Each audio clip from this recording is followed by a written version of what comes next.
بعد بيان نادي الزمالك اظن واضح قوي مين هو السبب الرئيسي والاول والاخير في هزيمه نادي الزمالك من سيراميكا وخروجه من كاس مصر. مفيش غيره، مجلس اداره نادي الزمالك. انت السبب في كل اللي بيحصل في نادي الزمالك دلوقتي. انت منزل بيان، نفسي اعرف ايه لازمته؟ هتكسب ايه ولا بتكسب ايه من البيانات اللي انت بتنزلها عموما والبيان اللي انت نزلته في الاخر؟ ايه مصدر مكسبك من البيان ده؟ ولا اي حاجه. انت بتقول في البيان ان انا رفعت مصلحه الكره المصريه فوق اي مصلحه، فوق مصلحه ناديك. مصلحه الكره المصريه، اتحاد الكوره ذات نفسه مش بيهمه مصلحه الكره المصريه، ورابطه الانديه ولا في دماغها مصلحه الكره المصريه. هو مين اللي عمل الدوري السنه دي 21 نادي؟ هو مين اللي لغى الهبوط السنه اللي فاتت وخلاه يوصل بيه الحال ل 21 نادي؟ هو مين اللي زود الانديه السنه دي عن السنه اللي فاتت؟ اتحاد الكوره ورابطه الانديه.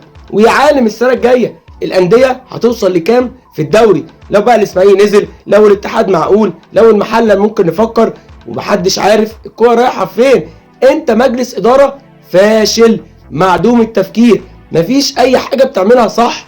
كل اللي بتعمله ان انت بتستنى واول ما تحصل الكارثه قد بيان ايه لازمته؟ ولا ليه اي لازمه، بيان ضعيف جدا جدا جدا. انت عايز تخلي مسؤوليتك قدام جمهور نادي الزمالك اللي هو السبب في كل حاجه كويسه بتحصل في نادي الزمالك. عشان لعبت ماتش واحد بس من غير الجمهور بان كل اخطائك، وبان ان انت مش بتفكر. كنت انسحبت كده كده. انت عارف ان نادي الزمالك هيخرج، وكل الناس عارفه، وكل اللي بيتفرجوا على الكوره فاهمين ان فريق سيراميكا هيكسبك لانه مريح عنك. ليه تلعب الماتش بالمنظر ده؟ وليه تسكت عن حقك وتخلي الزمالك يتغلب؟ انت كده بتسلم نادي الزمالك وبتظهر للناس كلها ان نادي الزمالك سكواده اضعف من اي حد يتخيل، وسهل قوي ممكن يتغلب لو اي فرقه لعبته صح واشتغلت على نقط الضعف اللي موجوده في نادي الزمالك، واللي اولهم الاجهاد. ويا عالم ماتش حرس الحدود الشكل هيبقى عامل ازاي. نادي الزمالك دايما لما بيتغلب ماتش بيخسر اللي بعده كمان، مع ان اتمنى ان الكلام ده ما يحصلش ونادي الزمالك يكسب الماتش الجاي.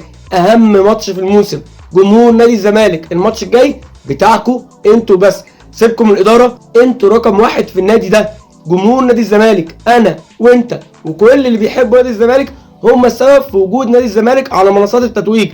اوعى تفكر في الاداره، اوعى تفتكر ان هم شايلين هم نادي الزمالك، لا، دول بيشيلوا ايديهم من اي مشكله موجوده في نادي الزمالك. ان شاء الله كل الجمهور يكون موجود في ماتش حرس الحدود ونعدي الماتش ده، وبعد كده نشوف ايه اللي جاي، لان الماتشات اللي جايه مش هتقبل اي خساره.